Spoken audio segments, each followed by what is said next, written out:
The air inside the cabin is perfectly conditioned to 72 degrees Fahrenheit, filtered through a high-efficiency particulate air system that scrubs out the stench of the burning world outside, but it cannot scrub out the smell of your own fear. It is a peculiar scent, a mix of sour sweat and that metallic taste in the back of your throat that comes from cortisol flooding your bloodstream. You are sitting in a $60,000 fortress of solitude, a 3-ton behemoth of steel, aluminum, and leather that you bought specifically for this moment. You told your spouse that this vehicle was the ultimate insurance policy, a machine capable of conquering any terrain, weathering any storm, and carrying your family to safety when society finally snapped. You look at the digital dashboard, a glowing expanse of liquid crystal display rendering crisp, comforting graphics, and you see the range indicator drop by another mile even though you haven't moved in 45 minutes. This is the reality of the evacuation. This is the moment where your illusions collide with thermodynamics and mechanical engineering. You are trapped in a glass and steel cage that is slowly suffocating you, and the irony is that you paid a premium for the privilege of dying in comfort. Let's dissect the delusion that brought you to this standstill on the interstate. You believe that you are driving a tank. You look at the aggressive styling of your modern SUV, the high beltline, the massive grille that looks like it could swallow a compact car whole, and you equate visual bulk with structural invincibility. You think that because this machine has an off-road mode on a rotary dial near the gear shifter, it can actually handle the chaotic, unpaved reality of a collapse scenario. You imagine that when the traffic stops, as it has now, you will simply turn the wheel, engage four-wheel drive, and plow through the median, crushing obstacles and leaving the sheeple behind in your dust. This fantasy is fueled by marketing teams who film these vehicles on closed courses with professional drivers, carefully navigating groomed dirt paths that have been surveyed to ensure no approach angle exceeds the bumper's clearance. The reality is that your vehicle is not a tank. It is a meticulously engineered crumple zone designed to sacrifice itself to save you in a 60-mile-per-hour impact, not to ram through burning barricades or traverse the muddy abyss of a rain-soaked median strip. Now we need to talk about the physics of traction, because this is where your plan dies a wet, muddy death. You decide to make your move.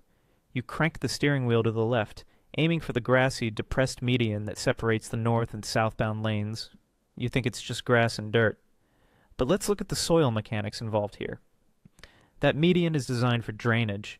It is a catchment basin for rainwater runoff from thousands of acres of impermeable asphalt. The soil there is likely a clay-loam mixture which, when saturated, undergoes a process that essentially reduces Earth's shear strength to zero. It becomes a non-Newtonian fluid. Your vehicle weighs 6,000 pounds. When you drive onto that saturated soil, you are exerting a ground pressure that your highway terrain tires cannot distribute effectively.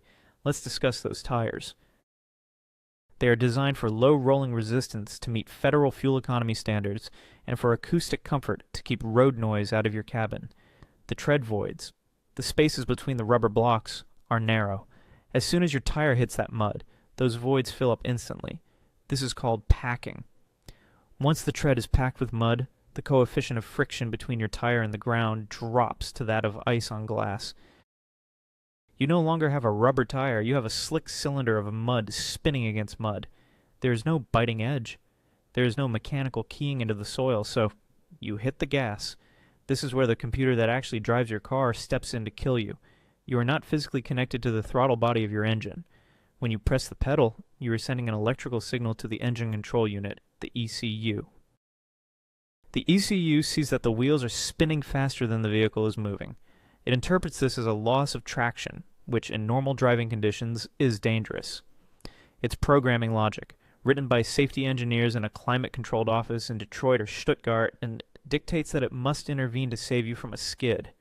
The traction control system activates. It cuts fuel to the injectors. It retards the ignition timing. It frantically pulses the ABS brakes on the spinning wheels. You are flooring the gas pedal, screaming for power, demanding momentum to carry you through the muck, but the computer is saying no. It strangles the engine.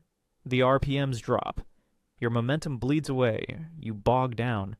The vehicle sinks to its frame rails. You're now immobilized, a sitting duck in a shiny metal box, all because the algorithmic logic of your vehicle prioritizes safety on a wet highway over brute force survival in a muddy field. Let's pivot to the thermodynamic nightmare unfolding under your hood while you sit in gridlock. You are idling. An internal combustion engine is a heat engine, and it is terribly inefficient. Only about 30% of the energy in the gasoline is converted into mechanical motion. The rest is waste heat. In a moving vehicle, air is forced through the radiator grill, carrying that heat away, but you aren't moving. You are relying entirely on the electric cooling fans to pull chilled air through the radiator. However, look at the environment you are in.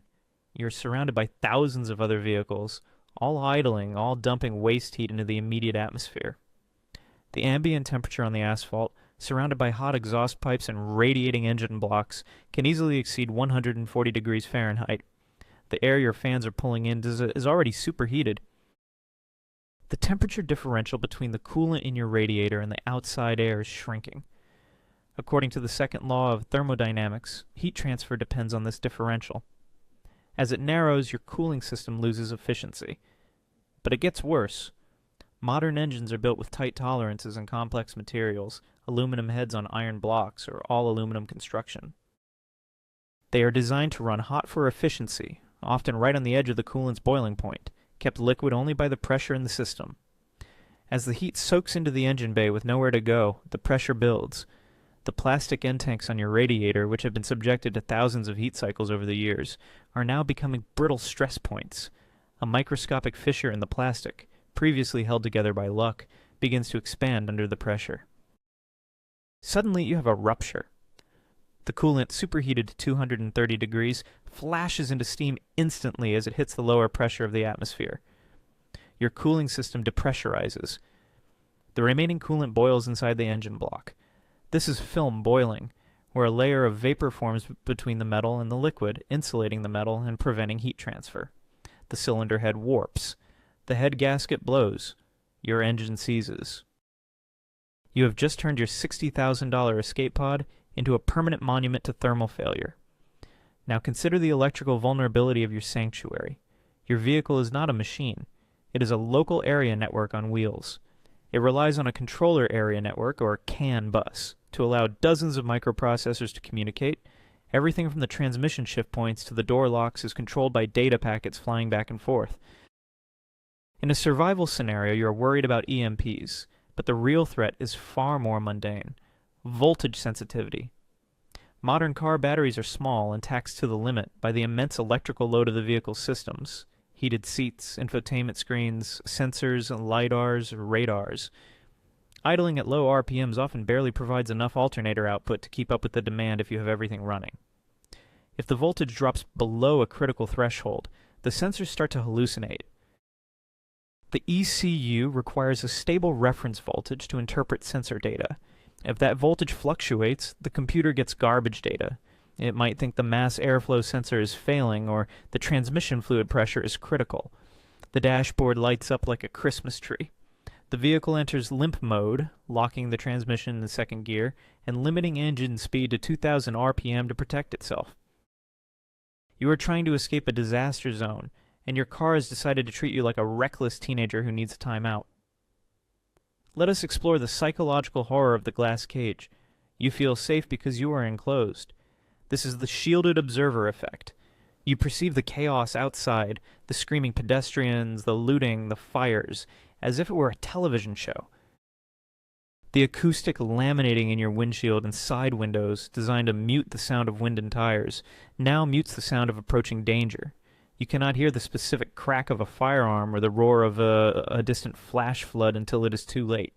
This sensory deprivation delays your reaction time. When the threat finally registers, you are trapped. Modern vehicles use laminated glass not just for the windshield, but increasingly for side windows to prevent ejection during rollovers. This is a safety feature in a crash, but in an entrapment scenario, it is a death sentence. You cannot kick out laminated glass. It flexes. It spiders, but it stays in place. If the electronic door locks fail, and remember, they are controlled by that voltage-sensitive computer, or if the body of the car twists slightly in a ditch, jamming the mechanical latches, you are sealed inside. You are in a fishbowl that is essentially unbreakable without specialized tools, which you probably left in the garage because you didn't want to clutter the interior. So what happens when the inevitable occurs? The gridlock is absolute. The fuel is gone, or the engine has overheated, or the electronics have glitched. You have to leave the vehicle. This is the moment of maximum trauma. You have spent the last 5 years conditioned to a sedentary lifestyle, supported by climate control and power steering. Your physical conditioning is likely non-existent. You step out of the vehicle, and the thermal shock hits you. If it's winter, the hypothermia clock starts ticking immediately. You're wearing clothes chosen for a heated car, not for a 10-mile hike in a blizzard. If it's summer, the heat radiating off the asphalt is lethal. You look at your cargo area. You have packed it with 300 pounds of supplies, cases of water, canned food, maybe a generator. You cannot carry this. The physics of human load-bearing capability is brutal. An untrained individual can maybe carry 20% of their body weight for a sustained distance. You stare at your hoard, the hoard you bought to save you, and realize you have to abandon 90% of it. You are now just another refugee on the road, but with a distinct disadvantage. You wasted the critical first hours of the crisis sitting in a depreciating asset, waiting for a traffic light to change that never would. The solution is a bitter pill that almost no one is willing to swallow because it requires sacrificing comfort and status. The ideal evacuation vehicle is not a luxury SUV. It is something mechanical, crude, and lightweight. It is a vehicle with no ECU, no traction control, and no laminate glass side windows. We are talking about older mechanical diesel trucks, or even better, dual sport motorcycles. A motorcycle can split lanes. It can traverse that muddy median because it is light enough to be manhandled if it gets stuck. It has a high power-to-weight ratio. But more importantly, the solution is not the vehicle. It is the realization that the vehicle is a tool, not a house. The moment the wheels stop turning, the vehicle is a liability. The true survivor is the one who monitors the flow rate of traffic and calculates the time to clear versus the rate of the approaching threat. It is the person who recognizes the point of no return instantly, the moment when the density of cars per mile exceeds the road's capacity to clear them. This is a mathematical certainty called the critical density. Once traffic exceeds this density, the flow drops to zero, and the jam propagates backward as a shockwave. The solution is to abandon the vehicle before the shockwave hits you. To grab the bug-out bag that you actually practiced hiking with, weighing no more than 30 pounds, and move perpendicular to the traffic flow, into the terrain where the cars cannot follow. The solution is to understand that, like in a collapse, your SUV is not an asset. It is a brightly colored coffin waiting for the final nail. Let's dig deeper into the fuel dependency aspect, specifically the chemistry of modern gasoline. You might have a few jerry cans strapped to the roof thinking you're prepared, but modern gasoline is a volatile cocktail of hydrocarbons and ethanol. Ethanol is hygroscopic. It attracts water from the atmosphere. In a sealed tank, this is manageable for a while. But in those plastic jerry cans, subjected to thermal cycling, the fuel degrades rapidly. Phase separation occurs. The water and ethanol bind together and sink to the bottom of the container.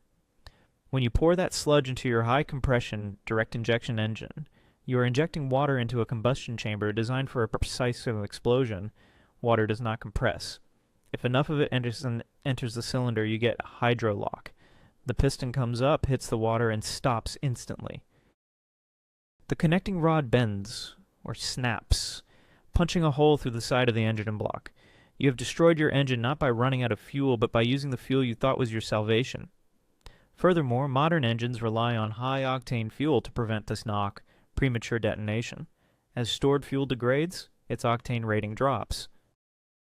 Your ECU will try to compensate by retarding the timing, which kills your power and increases fuel consumption, creating a feedback loop of inefficiency that leaves you stranded miles short of your target. Consider the biological threat vector your vehicle introduces. You're sitting in traffic, windows up, recirculation mode on. You think you are isolated, but a car is not a hermetically sealed biosafety level 4 laboratory. It is a sieve. The cabin air filter is designed to stop pollen and dust, typically particles down to about 3 to 5 microns. Bacteria and viruses are significantly smaller. Moreover, the air exchange rate in a car, even on recirculation, is not zero. There is leakage around door seals, through the firewall grommets. If you are stuck in a jam caused by a pandemic outbreak or a chemical spill, you are sitting in a concentration of the contaminant. The plume, of a chemical release behaves according to fluid dynamics, hugging the ground and flowing into low-lying areas, exactly where highways and evacuation routes are often built. By staying in the car, you are remaining in the kill zone. You are sedentary, meaning your lymphatic system, which relies on muscle movement to pump lymph fluid and immune cells, is stagnant. Your immune response is suppressed by stress and inactivity. You are a sitting duck for whatever pathogen is drifting through the ventilation vents, incubating in the warm, humid environment of your car's interior. Finally, we must address the social dynamics of the traffic jam, which are governed by game theory and the breakdown of the social contract. In a normal traffic jam, we adhere to rules because the cost of breaking them, tickets, insurance rates, social shame, outweighs the benefit. In a collapse scenario, the cost of adherence is death. The benefit of breaking the rules is survival.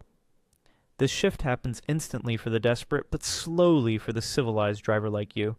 You will sit in your lane, respecting the white lines, while someone in a rusted-out pickup truck realizes that the rules no longer exist. They will drive over the hood of your sedan if it means getting 10 feet further. They will use their vehicle as a weapon. Your modern SUV, with its impact sensors and automatic braking systems, is programmed to avoid collisions. If someone cuts you off aggressively or tries to ram you, your car's safety systems might slam on the brakes to prevent impact, effectively pinning you in place while the aggressor maneuvers around you. You're fighting a war with a weapon that refuses to fire because it thinks it's in a school zone. The technology that makes your car safe in peacetime makes it submissive in wartime. You will be outmaneuvered by sociopaths driving analog vehicles who are unencumbered by electronic morality. This is the phase where the enemy stops being the traffic and starts being your own biology. You have been sitting in that ergonomic leather-wrapped bucket seat for 14 hours. You think of this seat as a marvel of engineering, designed to cradle your lumbar spine and support your thighs, but it was designed for a commute, not an incarceration. Let's talk about fluid dynamics, specifically the hemodynamics of your lower extremities. Your heart is a pump, but it relies on the mechanical action of your calf muscles, the second heart, to return venous blood from your legs back up to your lungs against gravity. You aren't moving. You are paralyzed by the gridlock. The blood is pooling in your deep veins, creating eddies and stagnant pockets. This is one leg of Virchow's triad, stasis. Inside your blood, platelets are becoming sticky due to the stress hormones, cortisol and epinephrine, flooding your system. They are clumping together. A thrombus, a blood clot, is forming silently in your popliteal vein. You feel a cramp. You shift your weight. That simple motion dislodges the clot. It rides the venous highway up through your inferior vena cava, passes through the right atrium and ventricle of your heart, and slams into the delicate capillary bed of your lungs. Pulmonary embolism. You aren't killed by a looter or a zombie. You are killed by sitting still in a $60,000 chair while gasping for air that your lungs can no longer process. Now consider the atmosphere you are breathing. You have the air conditioning running because the world outside is hot and chaotic. You think you are staying cool, but you are actually desiccating yourself. An automotive air conditioning system works by removing moisture from the air to cool it. It is a dehumidifier on steroids. The relative humidity inside your cabin has dropped to less than 20%, drier than the Mojave Desert. You are losing water through respiration and transepidermal water loss at an accelerated rate. But here's the trap. You aren't drinking enough. You are rationing your water because you are terrified of the inevitable biological consequence of hydration, urination. You are suppressing the urge to drink to avoid the indignity of needing a toilet that doesn't exist. This voluntary dehydration thickens your blood, accelerating the clot formation we just discussed, but it also destroys your cognitive function. Your brain is 73% water. Even a 2% drop in hydration leads to a significant decline in short-term memory, focus, and arithmetic efficiency. You are trying to calculate fuel burn rates and distance to target, but your neurons are misfiring. You are literally too thirsty to think your way out of this trap, and the dry, cool air is masking the symptoms until you hit the wall of delirium. And then comes the moment you have been dreading, the moment that shatters the thin veneer of civilization you're clinging to inside your glass bubble. You have to go. The biological imperative overrides the social conditioning. You look at the gridlock. There is no privacy. There are families in the cars right next to you, staring blankly. You cannot step out. So you look for a container, an empty water bottle, a coffee cup, This is the microphysics of sanitation in a confined space. You think it's just a gross inconvenience. It is a biohazard event. Urine is sterile when it leaves the kidneys, but the moment it hits the environment, it becomes a growth medium. If you spill, and you will because you are shaking with adrenaline and trying to maneuver in a constrained space, you're introducing a slurry of urea and ammonia into the fabric of your sanctuary. But the real horror is solid waste. The stress of the situation has triggered your sympathetic nervous system, the fight or flight response, which typically shuts down digestion. However, for many, the sheer terror triggers the opposite, a nervous evacuation of the bowels. You are now trapped in a box with human feces. The smell is not just unpleasant, it is psychological warfare. It triggers the primal disgust reflex, which is linked to the insular cortex of the brain. This part of the brain also processes moral disgust. Sitting in your own filth degrades your sense of self-worth, your morale, and your will to fight. You stop seeing yourself as a survivor and start seeing yourself as an animal. This psychological break is often the precursor to giving up entirely. Night falls. The visual input shifts from a frustrating vista of metal roofs to a dystopian light show. The red glare of thousands of taillights stretches to the horizon, a river of paralyzed magma. The LED screens of dashboard infotainment systems glow with an eerie blue light in every cabin, illuminating the pale, terrified faces of the occupants. This is where the circadian disruption begins to fracture your reality. Your brain relies on the suppression of melatonin by blue light to stay awake, and your dashboard is blasting it into your retinas. You cannot sleep, yet you are exhausted. You drift into micro-sleeps, bursts of sleep lasting anywhere from a fraction of a second to 30 seconds, where your brain essentially goes offline while your eyes are still open. During these episodes, your perception of reality distorts. The taillights ahead of you start to trail like tracers. You see movement in the peripheral darkness of the woods lining the highway. Shadow people, threats that aren't there. You hallucinate that the traffic is moving, so you lift your foot off the brake, rolling forward into the bumper of the car ahead. The crunch of plastic is loud. The driver ahead gets out. He is just as sleep-deprived, dehydrated, and terrified as you are. In a normal world, you would exchange insurance info. In this world, the amygdala, the lizard brain, is in the driver's seat. He sees your mistake as an aggression. He has a tire iron. You have a seatbelt locking you in. The escalation is instantaneous and irrational, driven by a brain chemistry that's gone toxic from 20 hours of vigilance without rest. Let's dissect the sunk cost fallacy that keeps you pinned to this asphalt river. You have been here for 18 hours. You have moved 3 miles. The logical part of your brain, the prefrontal cortex, is screaming that this is a failed strategy. It is telling you that the rate of movement is 0 and the fuel consumption is infinite, but the emotional brain counters with the sunk cost fallacy. I have already invested 18 hours. If I leave the car now and walk, those 18 hours were wasted. And what if traffic starts moving 5 minutes after I leave? This cognitive bias is the most lethal anchor in existence. It is the reason people stay in burning buildings to collect their wallets. You are valuing the investment of your time and your expensive vehicle over the probability of your survival. You're creating a narrative where the car must save you because you have put so much faith in it. You caress the leather steering wheel. You look at the heated seat button. You cannot psychologically separate yourself from the status symbol. You equate the car with safety, even as it becomes your coffin. The physics of the situation, zero velocity, dwindling resources, are undeniable, but your psychology rejects them because admitting the car is useless means admitting you were wrong. And in a survival scenario, the ego is the heaviest thing you carry. The environment outside the car begins to change. The breakdown of the infrastructure is no longer theoretical. The highway was designed with a specific drainage capacity. But the storm that triggered this evacuation, or the lack of maintenance as municipal services collapsed, has clogged the culverts. Water is rising.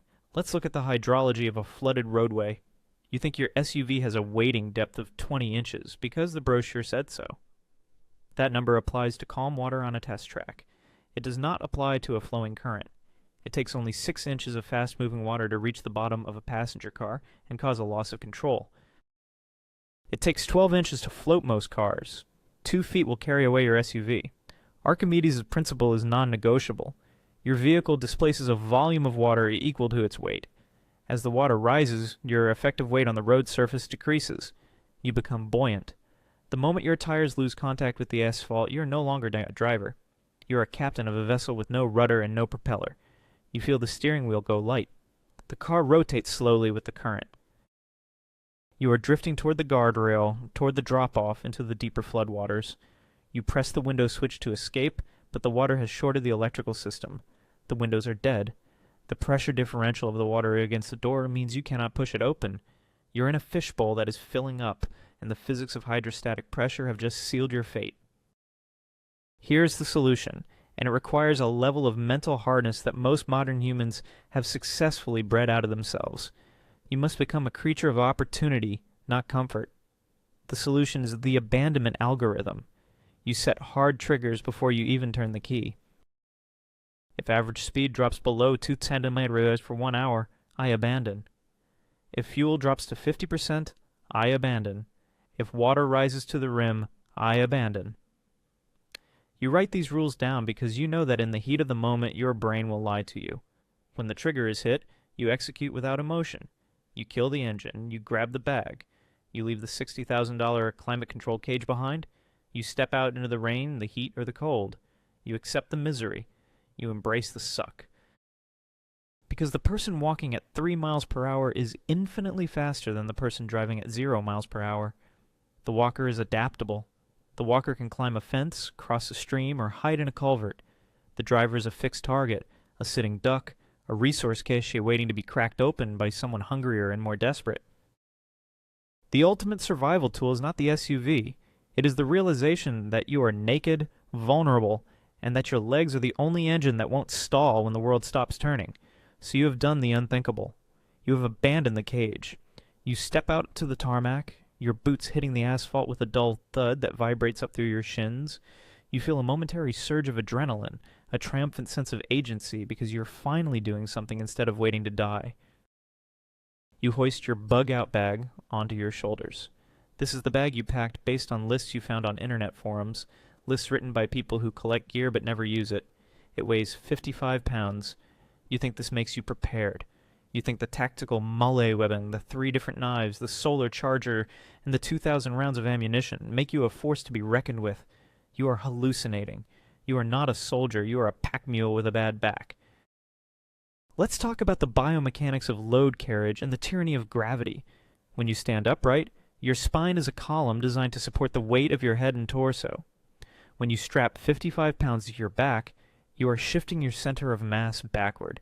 To compensate, you lean forward, and this creates a moment arm, a lever effect that multiplies the force on your lumbar vertebrae. You are not just carrying 50 pounds. You are subjecting your L4 and L5 discs to hundreds of pounds of compressive force with every step. The intervertebral fluid, the shock absorber of your spine, begins to squeeze out. This is creep deformation. Within 2 miles, the nerve roots will start to pinch. The pain will not be a dull ache. It will be electric, shooting down your sciatic nerve, crippling you. Now look at your feet. You are wearing brand new tactical boots that you bought for this exact scenario. You never broke them in because you didn't want to scuff them. You didn't understand the tribology of the foot-sock boot interface. Tribology is the science of friction, wear, and lubrication. As you walk, your foot moves inside the boot. Ideally, your sock moves with your foot, and the friction happens between the sock and the boot liner, but your boots are stiff. Your socks are cotton, the fabric of death. Cotton is hydrophilic. It absorbs moisture and holds it against the skin. Your feet are sweating. The skin of your heel softens, a process called maceration. The coefficient of friction between your wet skin and the wet sock increases dramatically. The sock sticks to your skin. Now the friction is happening inside the layers of your skin. The shear force separates the epidermis from the dermis. The gap fills with plasma. This is a friction blister. It sounds trivial, it is not. In a survival scenario, a blister is a mobility kill. It alters your gait. You start to limp to avoid the pain. This asymmetric gait throws off your kinetic chain, putting even more torque on your already screaming knees and back. You're 2 hours into a 3-day hike, and you are already mechanically compromised. Let's escalate to the metabolic reality of your trek. You are walking fast, fueled by panic. You are burning glycogen, the stored sugar in your muscles and liver. Your body has limited glycogen stores. typically enough for maybe 90 minutes of high-intensity exertion for an untrained individual. You are pushing a pace your aerobic system cannot support, so you switch to anaerobic metabolism. The byproduct is lactate and hydrogen ions. Your muscles start to burn. Your blood pH drops, becoming more acidic. You are panting, trying to offload carbon dioxide to buffer the acid. This is the bonk. You hit the wall. Your blood sugar crashes. Your brain, which consumes 20% of your metabolic energy, begins to starve. The decision-making centers, the prefrontal cortex, shut down to preserve energy for the autonomic functions keeping you alive. You stop checking your map. You stop scanning for threats. You stumble. You are now a calorie-depleted zombie, walking blindly into a world that requires hypervigilance. And what do you have to eat? MREs, meals ready to eat, buried at the bottom of your pack. Heavy sodium-laden bricks that require water to digest, water you are already running out of. Darkness settles in again, but this time you have no locking doors. You are in the open. Let's discuss the thermodynamics of exposure. You are sweating from the exertion of the hike. Your cotton shirt is soaked. The sun goes down, and the ambient temperature drops. Water conducts heat away from the body 25 times faster than air. That wet shirt is now a heat sink, sucking the thermal energy out of your core. You stop moving to rest, and your metabolic heat production plummets. This is the afterdrop. You start to shiver. Shivering is your body's last-ditch effort to generate heat through mechanical muscle contractions, but it consumes your remaining glycogen reserves at a terrifying rate. You are sliding into hypothermia. Your fine motor skills go first. You can't work the zipper on your jacket. Then your gross motor skills. You can't stand up. Then your mental faculties. You feel a strange sense of warmth, a paradoxical reaction where the blood vessels in your extremities, which had constricted to save heat, suddenly dilate. You feel hot. You start to strip off your clothes. This is paradoxical undressing, the final act of a dying brain before the heart stops. You die of exposure 3 miles from your abandoned car, surrounded by gear you didn't know how to use. But assume you survive the night. You wake up stiff, cold, and thirsty. You find a stream. It looks clear. The delusion of the pristine wilderness kicks in. You think, it's running water, so it must be safe. Let's look at the microbiology of that stream. A mile upstream, a sewage pipe has burst, or a dead deer is rotting in the water. You're looking at a suspension of Giardia lamblia and Cryptosporidium. These are protozoan parasites. You cup your hands and drink. You feel refreshed. The biology of the incubation period is a cruel time bomb. You won't get sick immediately. The parasites need time to exist in your small intestine and multiply. It will take a week. You think you got away with it. But in 7 days, when you're supposedly safe at your destination, the explosive diarrhea begins. You will lose liters of water a day. You will not be able to retain nutrients. In a grid-down world with no IV fluids and no antibiotics, dysentery is not an inconvenience. It is a terminal illness. You have essentially committed suicide by drinking from the stream, but your body's on a delayed fuse. The horror continues with the human element on the road. You are walking along the shoulder. You are visibly carrying resources. You are a loot drop. You encounter a group. They are not the friendly neighbors from the subdivision. They are a pack. Let's analyze the sociology of the pack dynamic. In the absence of law enforcement, the dominance hierarchy reasserts itself immediately. The strongest, most aggressive males rise to the top. Empathy is a luxury of abundance. In scarcity, altruism is a maladaptive trait. The pack sees your backpack not as your property, but as unallocated resources. You try to reason with them. You appeal to their humanity. You are using the software of civilization in a hardware environment of savagery. They don't hear your words. They see your body language. You are slumped over from the weight of the pack. You are limping from the blisters. You look weak. In nature, weakness invites predation. They don't even have to shoot you. They just have to circle you, intimidate you, and take the pack. They leave you alive because you are not a threat. Now you're 5 miles from the car, 0 miles from nowhere, with no water, no food, and no jacket. The true horror is not the violence. It is the indifference. You have been erased from the equation of survival because you failed to project the necessary capacity for violence. So what is the solution? The solution is to reject the fantasy of the lone wolf commando. The solution is the ultralight gray man. Your pack should not weigh 55 pounds. It should weigh 18. You achieve this by understanding that knowledge weighs nothing. You don't need 3 knives. You need 1 small blade and the skill to use it. You don't need a heavy tent. You need a silning lawn tarp and the knowledge of knot tying and site selection to create a microclimate. You don't wear camouflage, which screams, "I have a gun." You wear earth tones, thrift store clothes that make you look destitute, indistinguishable from the refugees. You blend in. This is social camouflage. You don't walk on the road. The road's a fatal funnel. You walk parallel to it, using the terrain features, the handrails, to guide you while staying out of the line of sight. And you move at night. You sleep during the day, hidden in the brush, completely still.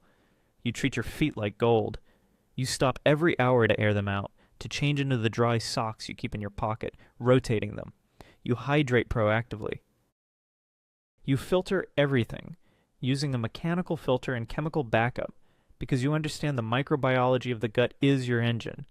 The solution is to be a ghost, unseen, unheard, and light enough to move faster than the chaos that is chasing you. But let's assume you make it. You reach your bug-out location. The cabin in the woods, the family farm, the destination that kept you moving. You arrive, exhausted, depleted, but hopeful. You walk up the driveway, and you see smoke. Not chimney smoke, structural smoke. The delusion was that your safe haven would wait for you. The reality is that static defenses without active defenders are just stockpiles for someone else. While you were stuck in traffic, while you were hiking with your blisters, and the locals, the people who didn't have to evacuate, cleaned it out, or squatters moved in. Let's talk about the legal vacuum of property rights. A deed is a piece of paper enforced by a judicial system. When the system evaporates, ownership is determined solely by physical occupation and the ability to project force. You are standing at the edge of the property you paid for, holding a piece of paper in your mind, while a stranger with a shotgun stands on the porch. He has been there for 2 days. He has established a defensible position. He has the high ground. You are out in the open, tired and hungry. To him, you are the intruder. You are the looter. The irony is absolute. You built a fortress for your survival, and now you are looking down the barrel of your own preparations, wielded by a man who simply got there first because he didn't wait for the traffic to clear. This brings us to the ultimate psychological break, the loss of the future self. Throughout this entire ordeal, you have been bargaining with the future. If I just get to the cabin, everything will be okay. If I just get past this traffic, I'll be safe. You have been operating on a linear narrative where suffering leads to redemption, but the collapse is not a story. It is a chaotic system. There is no narrative arc. There is no guaranteed payoff. You are standing in the ashes of your plan, and the realization hits you. There is no after. There is only now. The chronic stress you have endured has flooded your hippocampus with glucocorticoids, actually killing brain cells and inhibiting your ability to form new memories or contextualize your trauma. You are entering a state of learned helplessness. You sit down in the dirt. You have the skills, maybe. You have some gear left. But you have lost the why. The human animal can survive incredible physical hardship, but it cannot survive the death of hope. This is the moment where the survivor dies and the refugee begins. You're no longer the hero of your own movie.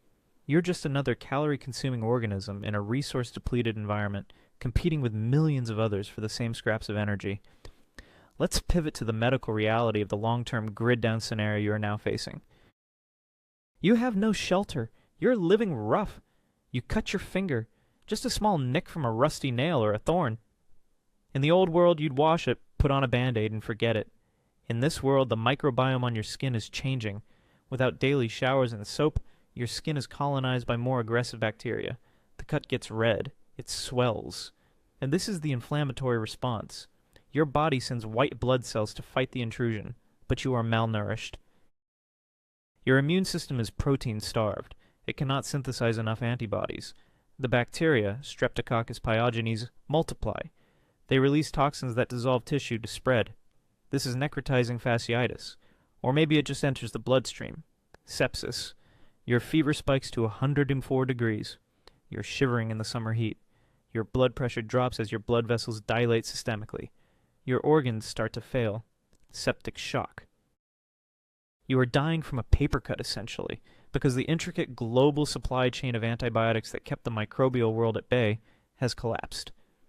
You realize too late that modern humans essentially live in a sterile bubble maintained by chemistry, and you have just popped it. And consider the silence. You are used to the constant hum of electricity, the distant traffic, the notifications on your phone. Now there is silence, but it's not peaceful. It is predatory silence. In nature, silence means a predator is near. The birds stop singing, the insects stop buzzing. Your brain, evolved over millions of years to detect these patterns, screams at you. You're constantly on edge, listening for the snap of a twig. This hypervigilance prevents you from entering REM sleep. You are chronically sleep deprived. Your hallucinations return. You start talking to people who aren't there. You start hearing voices in the wind. This is the disintegration of the ego. The sophisticated personality you built, the accountant, the father, the citizen, was a construct of social interaction. Without that mirror, without society to reflect your identity back to you, you begin to dissolve. You revert to a feral state. You stop using language. You think in images and impulses, hunger, cold, pain, fear. You have not just lost your life, you have lost your humanity. You have become part of the background radiation of the collapse, a ghost haunting the ruins of a world you thought you understood. The concept of time itself begins to warp. In your previous life, time was a commodity, measured in 60-minute increments on a digital calendar. It was a resource to be managed. Now it is a geological force. There's only the cycle of light and darkness, but your internal clock, your suprachiasmatic nucleus, is adrift. It was anchored by the rhythms of civilization, the alarm clock, the 9-to-5 workday, the evening news. Without these anchors, your sleep-wake cycle becomes disorganized. You sleep in fractured 90-minute blocks, and never achieving deep restorative sleep. The hormonal cascades that depend on a regular circadian rhythm, cortisol, melatonin, growth hormone, are thrown into chaos. You are simultaneously exhausted and wired, a state of perpetual jet lag that frays your nerves and degrades your immune system. You start to lose your ability to plan. The future becomes a terrifying abstraction. Your mental horizon shrinks from weeks and months to the next meal, the next sunrise. This is not a strategic adjustment. It is cognitive decay. You are not living in the now. You are trapped in it, a prisoner of a present that has no exit. Let's talk about hunger. Not the polite, socially acceptable hunger you felt when you skipped lunch for a meeting. We are talking about deep cellular starvation. After a few days, your body has consumed all its glycogen reserves. It begins to metabolize fat, which is fine, but your brain cannot run on fat. It demands glucose. Your body initiates a desperate process called gluconeogenesis. It begins to eat itself. It breaks down the protein in your muscles, harvesting amino acids, transporting them to the liver, and converting them into just enough glucose to keep your neurons from dying. You are literally sacrificing your strength, your ability to move, to keep the lights on in your skull. You watch your biceps and quadriceps shrink. Your body is catabolizing itself. The hunger is not a sensation in your stomach. It is an ache in your soul. It is a constant, screaming siren that overrides all other thought. You will not be thinking about rebuilding society. You will not be thinking about justice or morality. You will be thinking about a single solitary molecule, C6H8 glucose. It is the god you now worship, and you will do anything to find it. You look at the forest around you. The delusion of the bountiful wilderness takes hold. You think, I will hunt. I will trap. You have a rifle, or maybe a snare you learned to make from a YouTube video. You are an apex predator, you tell yourself. This is a lethal fantasy. You are not a predator. You are a noisy, clumsy, scent-polluting primate who has spent his entire life in a climate-controlled box. Let's look at the sensory world of a white-tailed deer. Its sense of smell is up to 1,000 times more acute than yours. It can smell the outgassing of the plastic on your boots from half a mile away. Its ears can pivot 180 degrees, triangulating on the sound of you snapping a twig with pinpoint accuracy. It lives its entire life in a state of hypervigilance you cannot even begin to comprehend. The forest is not an empty stage waiting for you to perform on it. It is a complex, interconnected web of life where every creature knows you do not belong. You're the loudest thing in the woods. You blunder through, leaving a trail of broken branches and human scent that screams threat to every living thing. The animals are not just avoiding you, they are evacuating a 5-square-mile radius around you. You're hunting in a ghost forest you created yourself. So you turn to foraging. You have a little pamphlet you downloaded, Edible Plants of North America. You see a patch of green leaves that looks like the picture of wild onions. But just next to it, growing intertwined, is another plant. It has similar leaves. This is Death Comus.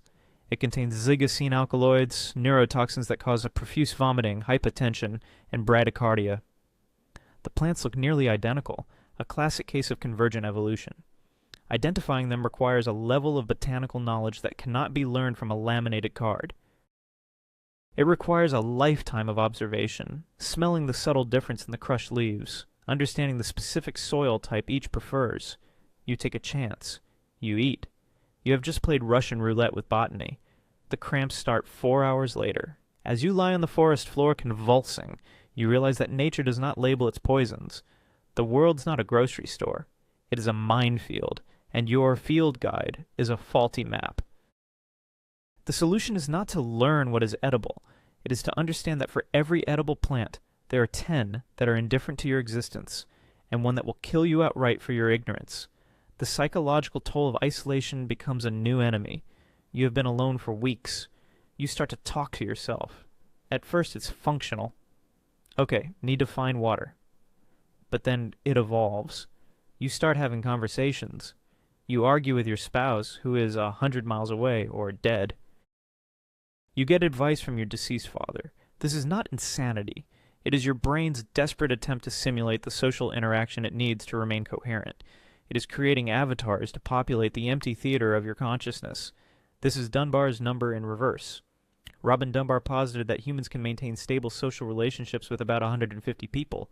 As you lose contact, your social brain begins to atrophy, but it doesn't die quietly. It creates ghosts. The danger is that you start to trust these ghosts more than you trust your own senses. You follow the advice of a hallucination and walk in the wrong direction. Or you mistake a stranger for your long-lost friend and approach them with your guard down. You're not just losing your mind, you are losing your grip on the consensus reality that keeps you alive. Let's examine the physics of shelter. You think you can build a lean-to or a debris hut. You saw it on a survival show. What you don't see is the editing. You don't see the 10 hours of grueling labor it takes. You try to chop wood with your tactical hatchet. You miss a swing. The hardened steel glances off the log and into your shin. There is no bone. Bone is strong. The hatchet bites deep into the soft tissue, severing the tibialis anterior muscle and nicking the artery. The blood is not a trickle. It is a bright red, oxygenated pump pulsing in time with your frantic heartbeat. You try to apply pressure. You try to remember how to make a tourniquet, but your hands are shaking, covered in blood. You are panicking. You are losing blood volume. Your blood pressure plummets. Your vision tunnels.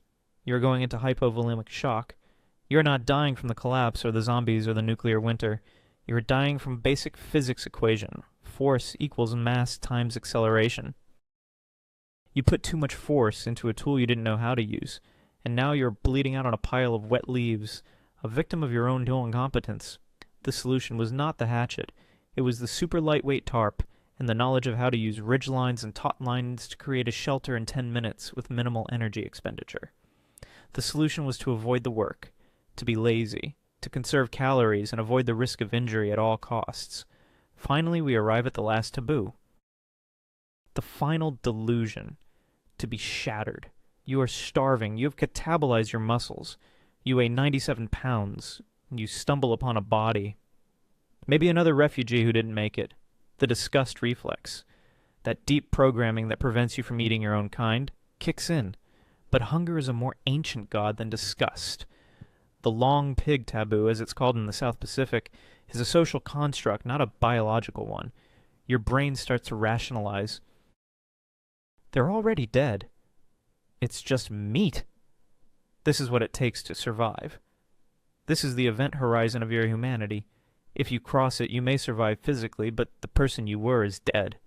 The act of cannibalism rewrites your neural pathways. It severs you from the collective human experience.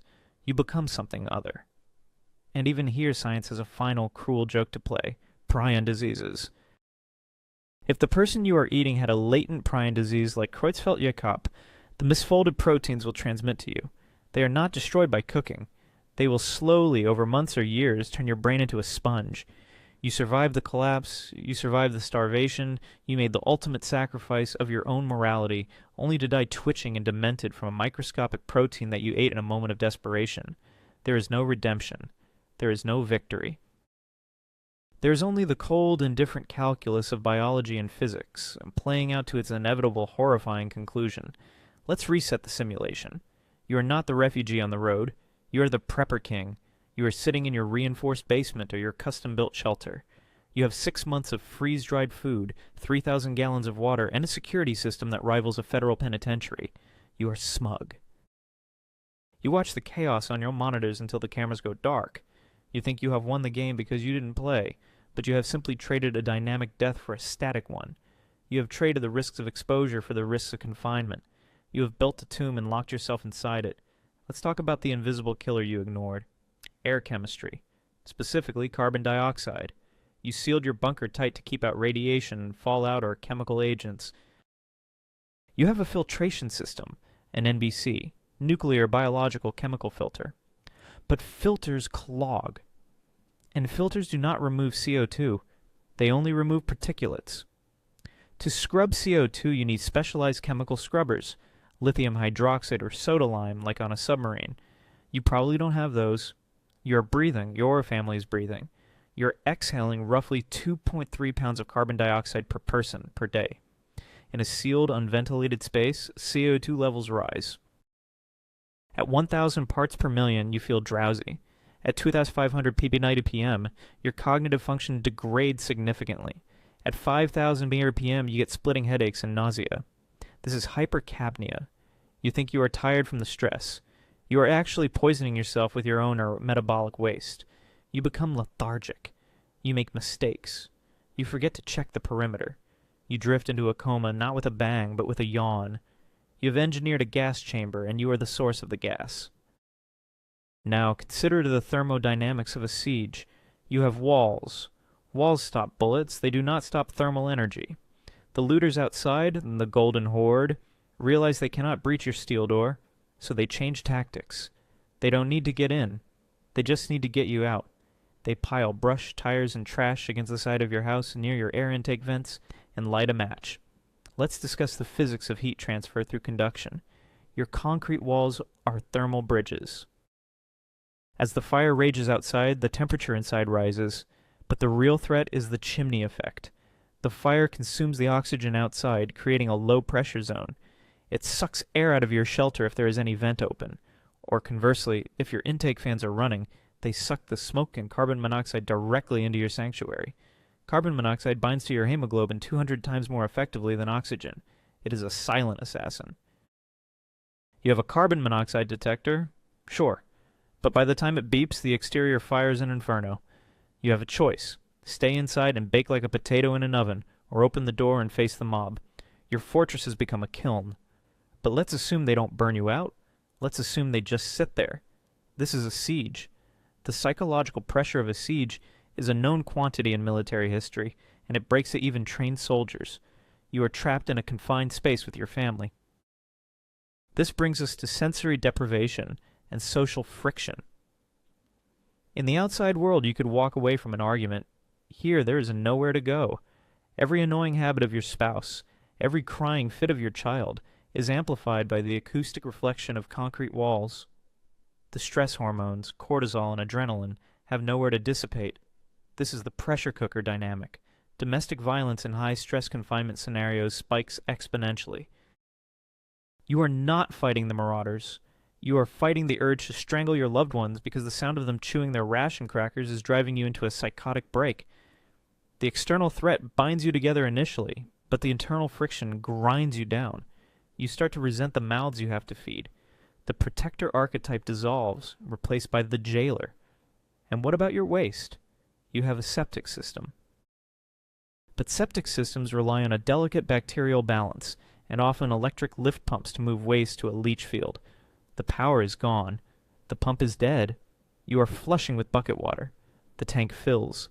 The hydrostatic pressure builds. Eventually the sewage backs up. It comes up through the shower drain. It comes up through the toilet. You are now living in a sealed box with your own excrement. We are back to the cholera and dysentery vectors, but this time, you can't even walk away from the source. The smell permeates everything.